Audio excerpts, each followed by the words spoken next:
गौसे पाक रज़ी अल्लाह तआला अन्हु बहुत बड़े आलिम दीन और बहुत बड़े मुफ्ती थे। इनके साहबजादे कहते हैं जब इराक में बाद औक़ात इस्तिफ्ता आता, मसला आता, तो बाद औक़ात इराकी उलमा हल करने से आजिज हो जाते तो वालिद साहब के सामने भेजते और आप फौरन उसका हल लिख दिया करते थे। मुफ्ती शेख अब्दुल कादिर जिलानी, लेकिन हमने उनको खाली पीर बनाकर पेश किया है, उनके नाम के खाने के लिए तैयार है। कोई खत्म कादरिया कर रहा है, कोई नमाज गौसिया पढ़ रहा है, कोई मनकबतें पढ़ रहा है गौसे पाक की, चले ठीक है, ये ममनू नहीं है, मैं मना नहीं कर रहा हूं, लेकिन क्या सिर्फ यही अकीदत और मोहब्बत है? उनकी तालीमात कहां गई? उन्होंने 18 साल की उम्र में अल्लाह ताला की तरफ से इशारा पाया कि बगदाद जाके इल्म हासिल करो, तो आप वालदा के पास आए। वालदा उनकी 80 साल की उम्र की थी। कितनी कितनी? और ये वो उम्र होती है जिसमें मां चाहती है कि औलाद मेरे पास रहे, शादी करे, बहू घर में आए, कुछ मेरी खिदमत हो जाएगी।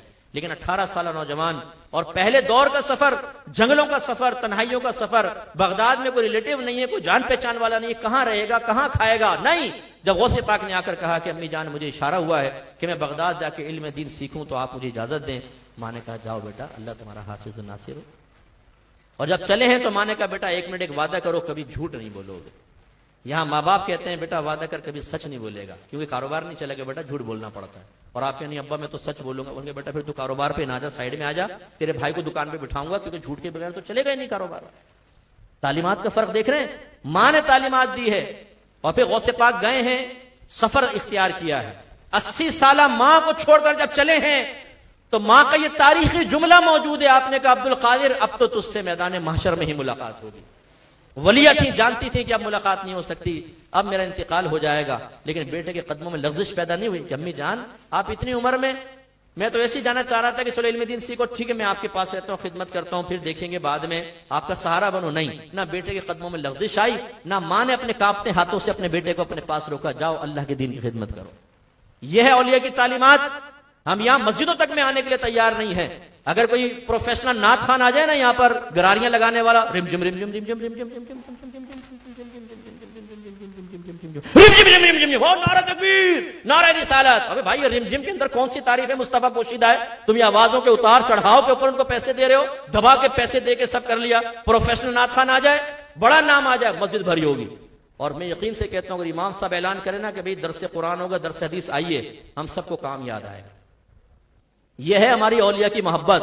क्यों धोखे में मुब्तला है हम? क्यों अपने आप को धोखा दे रहे हैं? पब्लिक को भी धोखा दे रहे हैं, अपने बातिन को धोखा दे रहे हैं। अल्लाह रसूल को धोखा देना तो मुमकिन ही नहीं है। यह कैसी औलिया किराम की मोहब्बत है कि जिस तालीम दीन के लिए उन्होंने 80 साल की उम्र में अपनी वालदा को छोड़कर 18 साल की उम्र में सफर तय किया, उस तालीम को हासिल करने के लिए हम तैयार नहीं। जो चीज तालीमात औलिया में शामिल नहीं थी कि नात खानियां रखकर और इस तरह नात प्रोफेशनल नात खानों को, बिजनेस करने वालों को पैसे भरना, उसमें हम लगे हुए हैं। और जब औलिया किराम की तालीमात की बारी आए, कुरान और हदीस के दर्स की बारी आए, तो हमारे दिल बेचैन हो जाए, हमें बोरियत महसूस हो, हमें कोफ महसूस हो, वो महफिल बोझ महसूस हो जाए, हम अंदर से आवाजें लगाएं, हमारा बातिन कहे यार खत्म भी करो, निकले बाहर, भाई बहुत देर हो गई बैठे हुए।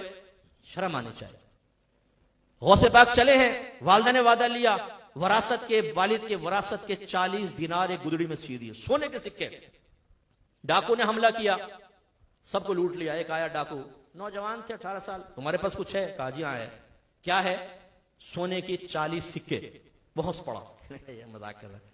चला गया। दूसरा आया, उसने पूछा, फरमाया सोने के 40 सिक्के। उसने कहा मैं हैरान हूं तुझ पर, हम कत्लो गारत कर रहे हैं, लोगों के चेहरों पे खौफ का आलम है और तुझे मजाक सूझ रहा है, तू मजाक कर रहा है हमारे साथ यहां पे खड़े होकर। उसने कहा चलो सरदार के पास जरा शुगल मेला रहेगा। ले गया। सरदार ये मजाक सूझ रहा है इसमें।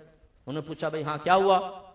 कहा कि जी इन्होंने पूछा था 40 दिनार कोई है? मैंने कहा 40 दिनार है। उसने कहा आपके पास है? कहा कहाँ है? गुदड़ी फाड़ दी, सोना सामने। उसकी आंखें फैल गई। कहा कि अगर तुम चाहते झूठ बोल देते, तुम तो जवान बच्चे हो, हम तुम पे शक भी ना करते, क्यों तुमने सच बोला? गौसे पाक ने फरमाया मेरी मां ने मुझसे वादा लिया था कि झूठ नहीं बोलना, इन सिक्कों के लिए मैं झूठ बोल देता। तो उस सरदार ने कहा कि ये इस नौजवान ने मां से वादा किया तो सोने की परवाह नहीं कि अपना नुकसान बर्दाश्त किया, और मैंने अल्लाह से कितने वादे किए और मैं आखिरत को नुकसान करूं। मैं तौबा करता हूं। अपने तमाम साथियों से कहा तुम्हें चाहिए डाका मारो, कुछ भी करो, अब मैं तुम्हारा सरदार नहीं। उन साथियों ने कहा कि हुजूर डाका मारने में आपकी पैरवी इख्तियार की, हमेशा आपके पीछे चलें। अब ये कैसे हो सकता है कि आप तौबा करें, हम पीछे हट जाएं? हम भी ताइब होते हैं। गौसे पाक फरमाते हैं ये वो पहला गिरोह था जिनको अल्लाह ताला ने मेरे हाथ पर तौबा करने की तौफीक अता फरमाई। इस तालीम पर हम चलते हैं, शौहर बीवी से झूठ बोल रहा होता है, लड़कियों के नंबर है, लड़की के नंबर, लड़की का मोबाइल फोन है, नाम क्या लिखा हुआ है, मोहम्मद अकरम, ताकि बीवी देखे तो वो भी मर्दों के नाम है, और क्लिक करके फिर बात जो मोहम्मद अकरम के बजाय जुलेखा से होती है वो झूठ बोल रहा है। ऐसी बीवियां झूठ बोल रही हैं शौहरों से, सासों से सासें बहुओं से, नंदे झूठ बोल रही हैं, हमारे मातहत अफसरों से अफसर मातहत से झूठ बोल रहे हैं, और हम तालीमाते औलिया पर आमिल हैं। वाह भाई वाह, सुभान अल्लाह, बात बात पर झूठ है। कहां गई वो तालीमात? इसका मतलब वो तालीमात से बयान करने के लिए बस बयान खत्म करो मुफ्ती साहब, बहुत टाइम हो गया है, पेट में जो है वो चूहे इधर उधर दौड़ रहे हैं, अंदर से आवाजें आ रही हैं, भाई गौसे पाक का लंगर भेजो, बहुत हो गई तालीमात, अब खाने पीने की बारी है, और फिर हम वो खाएं पिए।